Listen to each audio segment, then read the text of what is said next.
From CTV News, this is Canada AM. Teaching teens about debt and credit cards is a difficult job, so to make the complicated topic easier, our next guest put the message in a cartoon and uploaded it to YouTube. Purchase that MP3 player cost you $284, but you chose to pay the credit card company back by paying only the monthly minimum payments. So what's wrong with that? Well, Greg, there's nothing wrong with that. But because you were paying 9%... So it's part of a new strategy aimed at high school students, hoping to teach them how to manage their money properly before they're struggling with a huge debt. And for more on the Funny Money program, we're joined now by the president of the Investor Education Fund, Tom Hamza. Thanks for coming. Where did you get the concept for this? I mean, certainly teaching kids about money is important, but very often, you know, they might think it would be dry if they're hearing it from their parents or somebody else. But you decided to make it fun. Well, our organization is based on making, we exist to make financial literacy and financial topics interesting for people and simple. And we sponsor a project with an organization called Funny Money, and they go to high schools and they get there's a comedian who actually delivers these financial messages in a really, really poignant way that's both entertaining and hits the core messages. The problem is when he leaves, his name is James Cunningham, when he leaves the auditorium, he's gone. We wanted to make it more permanent, and that's why this cartoon exists.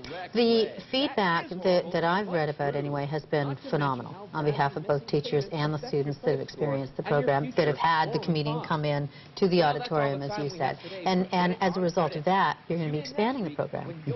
Yeah, we're just about to make a big announcement about that, but it's such an important project because it's a topic that's not taught in schools, and teachers are very, very aware that it needs to be because of the problems that we see societally as far as household finances go. So there's a huge need for it. The subject isn't taught, and often this is the only way that people actually find out about it in a formal school setting. And so critical for the teenager, you know, to do this before potentially that teenager's going off and maybe living away from home to go to a post-secondary institution.